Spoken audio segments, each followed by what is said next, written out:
Saudara-saudari di mana saja berada, inilah channel Ucok Stiker Wawancara, yang selalu menyampaikan berita terkini dan akurat. Tonton selalu channel kami, jangan lupa subscribe, like, komen, dan share. Inilah berita kami. Bismillahirrahmanirrahim. Assalamualaikum warahmatullahi wabarakatuh. Alhamdulillahirabbil alamin. Wassalatu wassalamu ala asrofil anbiya'i wal mursalin wa ala alihi wa ashabihi ajma'in, amma ba'd. Bersyukur kita kepada Allah Subhanahu wa taala atas nikmat rahmat taufik dan hidayahnya. Alhamdulillah, ibadah kita malam hari ini melaksanakan sholat Isya berjamaah, sholat tarawih dilanjutkan witir. Mudah-mudahan tadi khusyuk menjadi amal ibadah kita, jadi tabungan amal di akhir kemudian hari kelak. Selawat beriring salam kita sampaikan keharibaan junjungan kita Nabi besar Muhammad Rasulullah sallallahu alaihi wasallam. Allahumma shalli wa sallim wa barik alaihi. Insyaallah kita akan mendapat syafaatnya di kemudian hari kelak. Hormat kami kepada Ketua DKM beserta pengurus, Wakil Ketua DPR sekaligus Wakil DKM. Kami ucapkan banyak terima kasih yang sudi menerima kami. Hormat kami juga kepada Pak Ustadz Ketua DSI, Ayanda, Dr. Andes, Dardi Irwan. Hormat kami juga kepada tuan-tuan guru kami, orang-orang tua yang berhadir, yang setia masih bertahan. Mudah-mudahan malam hari ini menjadi majelis ilmu, menambah pahala tentunya sebagai tawaran kita kepada Allah Subhanahu wa taala. Saya Wakapolres hadir bersama Kepala Bidang Operasi Narkoba Pak Desmond, kemudian Pak Udin, Kasat Dimas, juga bersama dengan pembawa acara. Pembawa acara ini adalah Pak Ustadz Fauzi, merupakan imam kami di Polres Kota Tanjung Balai. Ada beberapa informasi yang kami sampaikan, tentu selaku Wakapolres akan menyampaikan beberapa hal yang berkaitan dengan situasi keamanan, ketertiban masyarakat, karena itu merupakan tugas pokok daripada Polri, Polisi Republik Indonesia. Bapak Ibu, para jemaah rahimakumullah, cerita bicara tentang keamanan ketertiban masyarakat, siogianya kita selaku umat Muhammad yang telah mengucap 2 kalimat syahadat ini tidak asing lagi dengan bicara tertib, karena memang kita sesungguhnya kalau melaksanakan perintah Allah itu sudah tertib. Aturannya diatur di mana? Allah ciptakan manusia di muka bumi, Allah turunkan petunjuknya, yaitu kitab suci Al-Quran. Dalam Al-Quran dijelaskan ada perintah di sana, ada larangan, dan ada petunjuk. Al-Quran memerintahkan umat Muhammad untuk melaksanakan sholat. Orang yang sudah melaksanakan sholat 5 waktu, insya Allah hidupnya akan tertib, insya Allah hidupnya akan disiplin. Kenapa? Karena waktu sholat ditentukan, tempatnya harus bersih, menghadapnya harus kiblat, 2 rakaat ya 2 rakaat, 4 rakaat harus 4 rakaat. Tidak ada yang berani korupsi, tidak ada yang berani menipu, tidak akan berani mengurangi. Udah pasti disiplin. Kemudian maka setelah Allah turunkan kitab suci, manusia itu membentuk suatu negara. Negara kita adalah negara Republik Indonesia yang sejak tanggal 17 Agustus diproklamirkan oleh Presiden kita Pak Soekarno. Ternyata Pak Soekarno itu pun dulu ketika mencari hari dan tanggal proklamasi kemerdekaan itu baca Al-Quran dulu, ditanya dulu di Al-Quran ya. Maka dapatlah tanggalnya itu tanggal 17. Itu udah dapat arahan, dapat kajian dari para ulama masa itu. Kenapa tanggal 17? Rupanya tanggal 17 itu bersamaan juga lah dengan riwayat ceritanya bahwa turunnya Al-Quran itu 17 Ramadan. 17 itu juga perintah dalam sholat, yaitu 17 rakaat. Jadi insya Allah kalau bicara keamanan ketertiban masyarakat itu, umat Islam itu sudah nomor 1, udah paling disiplin di muka bumi ini. Kemudian negara juga membuat undang-undang, dari mulai undang-undang dasar sampai undang-undang turunannya sampai peraturan daerah. Ini semua kajiannya semua sesungguhnya meneliti daripada aturan yang ada dalam Al-Quran. Kenapa? Karena memang undang-undang tertinggi itu diciptakan Allah. Maka namanya Al-Quran itu adalah petunjuk bagi seluruh umat manusia, bukan hanya umat Islam. Kalau orang mau hidupnya nyaman, tertib, tentram, ikuti petunjuk Al-Quran. Dan alhamdulillah kita selaku umat Muhammad yang sebagai penerima wahyu Al-Quran itu harus kita syukuri. Aturan-aturan yang ada di Republik Indonesia itu yang mengamankan, yang menjalankan adalah Polri, kami, Polisi Republik Indonesia. Yang menjalankan Al-Quran itu, menyampaikan Al-Quran itu kepada umat, kepada manusia, pada kita-kita ini siapa? Tuan-tuan guru kita, para ustaz, para ulama, Pak BKM, ini polisi-polisinya Allah.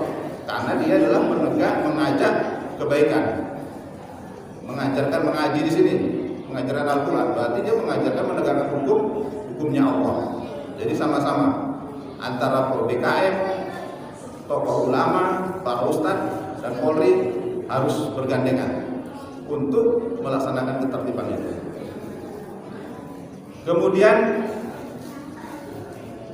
ketertiban itu sendiri ketika umat manusia sudah datang ke masjid, sholat tepat waktu berjemaah, insya Allah keluar dari jalan raya sana dia akan tertib.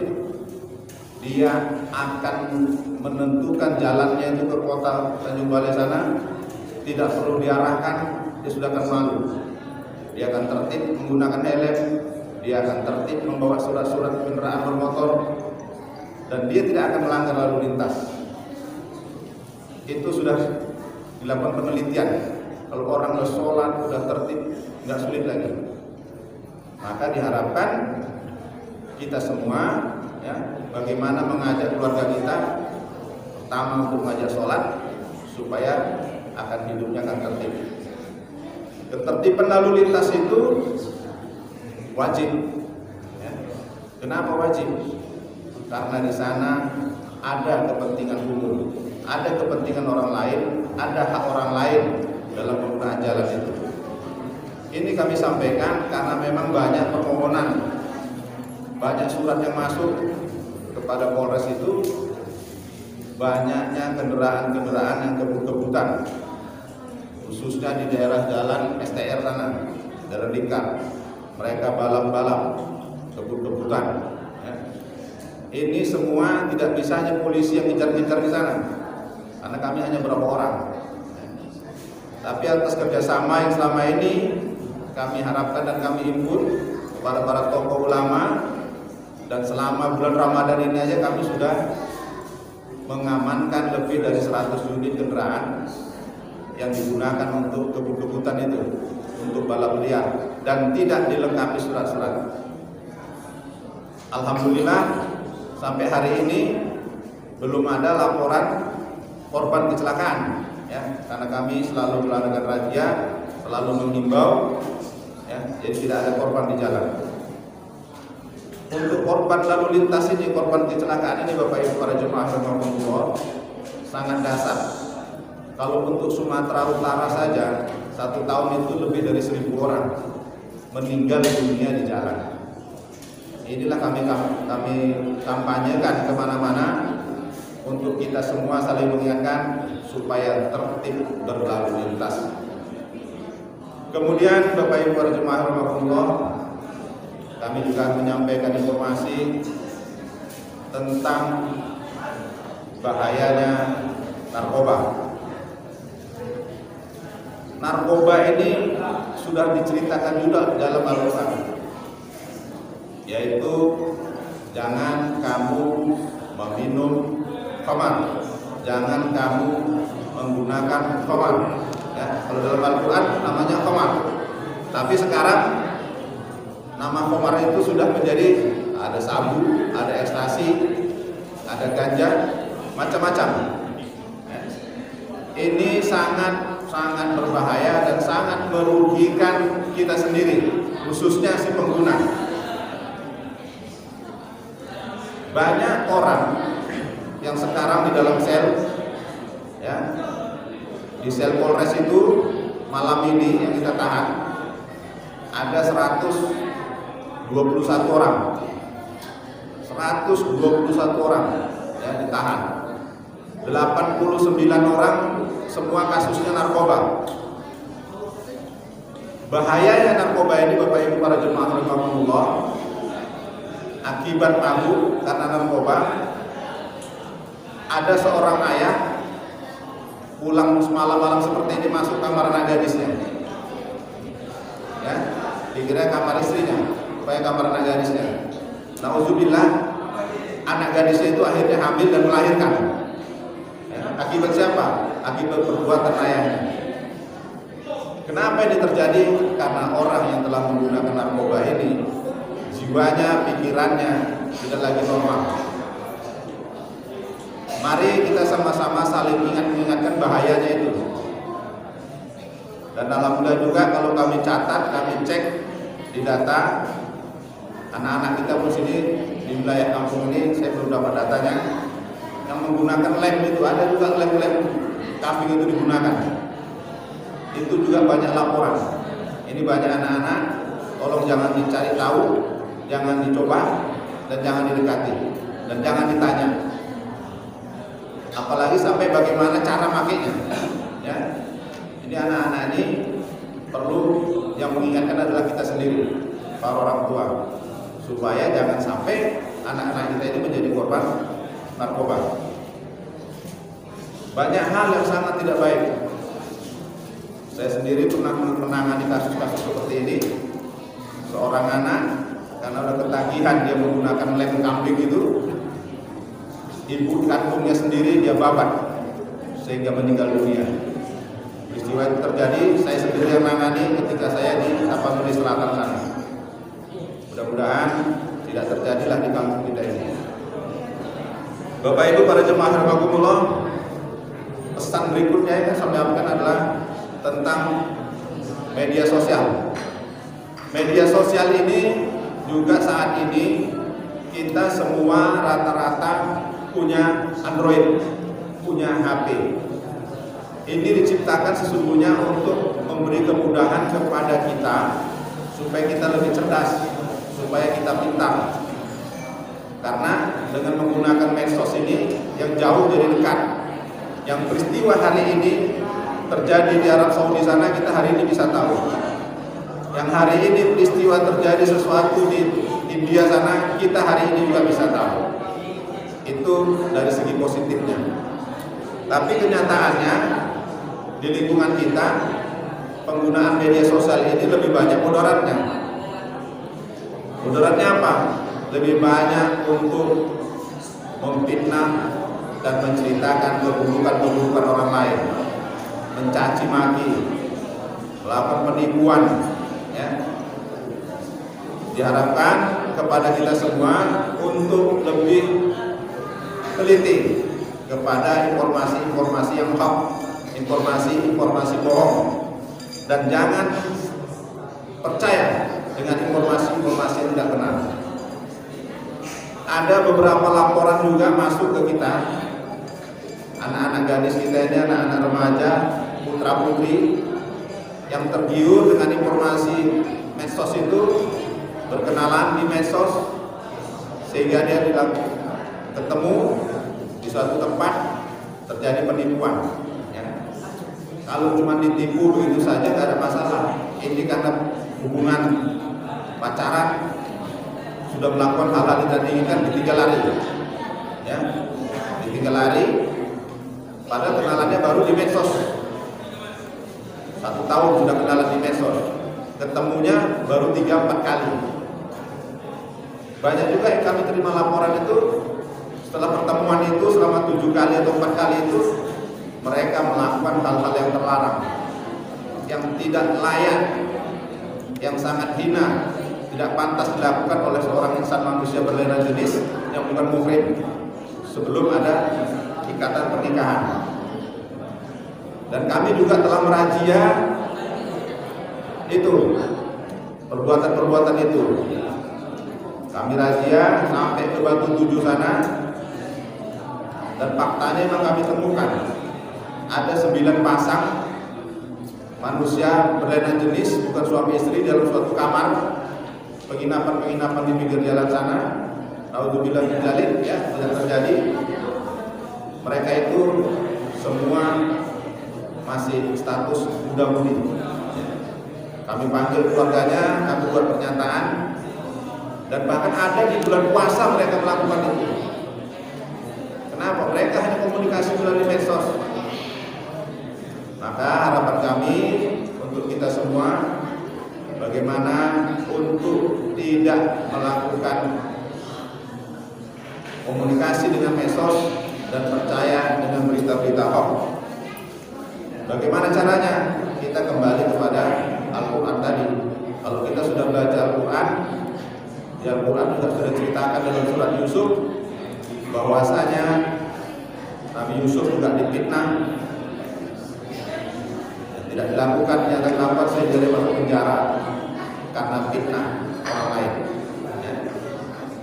Kemudian kami juga akan menyampaikan tentang bagaimana hubungan kita bertetangga, bermasyarakat di sekitar. Karena saat ini kadang-kadang orang gampang tersinggung, gampang marah, ada persoalan sedikit antara tetangga ribut, antara suami istri ribut, gara-gara HP suami dibuka istri, istrinya dimarahi, si suami dengan tangan mukul istrinya, langsung istrinya melapor KDRT. Ya. Hal-hal yang kecil harapan kami untuk bisa diselesaikan, dimusyawarahkan antara rukun tetangga untuk tidak saling melapor, ya. Karena kita hidup ini memang harus saling menolong, sifat sosial kita itu diutamakan, ya. Maka diharapkan kalau memang ada persoalan-persoalan yang kecil bisa diselesaikan di lingkungannya, selesaikan. Atau kalau memang tidak bisa, ada babin kaptimas kami yang ada, silakan dimusyawarahkan, diselesaikan untuk saling memberi maaf. Kemudian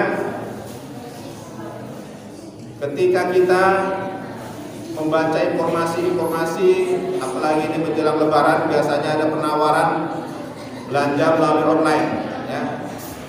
Ini nanti uang sudah dikirim, barang tidak sampai. Demikian juga ada banyak sekarang yang mengikuti arisan-arisan melalui media sosial ini. Itu banyak sekali laporan juga ke kita. Sudah sekian hari, sekian banyak uang disetor, tapi tidak dapat jatuh tempo, bahkan media sosialnya, bahkan nomor HP-nya tidak bisa dikontak lagi, tidak bisa dihubungi lagi, hilang. Sehingga itu menjadi laporan-laporan korban-korban itu kasihan. Maka harus teliti dulu, ya, zaman sekarang jangan langsung percaya. Tidak akan ada seseorang dalam bisnis apapun yang menjanjikan bunga sampai lebih dari 20%. Padahal kalau kita kembali kepada Al-Quran tadi, itu kan merupakan riba. Kita sudah dilarang untuk menjauhi riba. Ya. Tapi kita kadang-kadang kalau jalan lintas selalu ikut kirim dana. Ya. Jadi mudah-mudahan kita cerdaslah menggunakan media sosial itu. Bapak Ibu para jemaah rahimakumullah, yang terakhir, ya, kita hari ini misi dalam ujian daripada Allah Subhanahu wa taala di seluruh penjuru dunia. Apa itu? Wabah corona.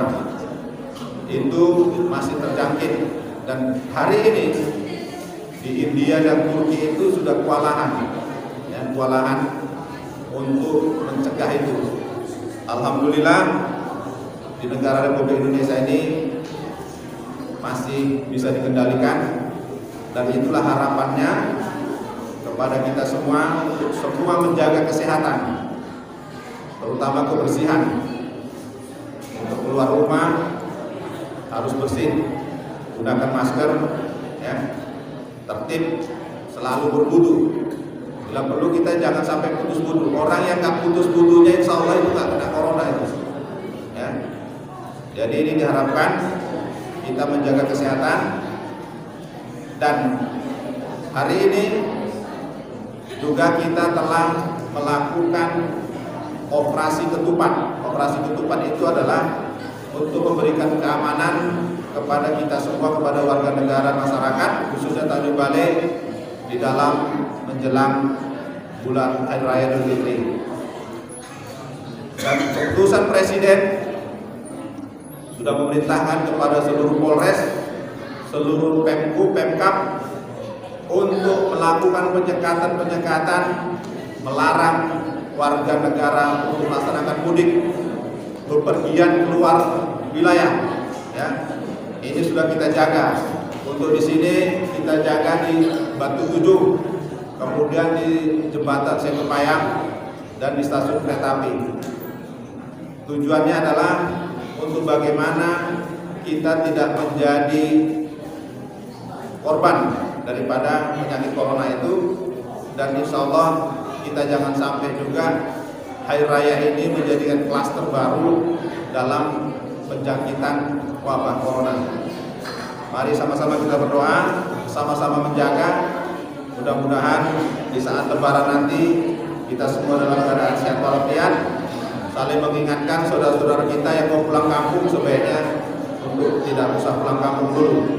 Ya, sampai nanti tanggal 17 Mei, ya, baru dilihat perkembangan.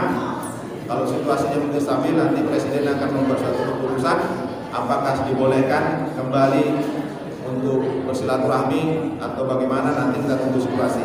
Tapi yang jelas mulai hari ini kita semua kendaraan bus umum untuk tidak beroperasi, kecuali kalau memang di antara keluarga kita di Medan sana ada yang sakit, silakan. Tapi dengan syarat kita minta dari kelurahan, dari desa, surat jalan menyatakan memang benar orang tuanya sakit di Medan atau ada sakit di sini, dilampiri dengan surat jalan itu.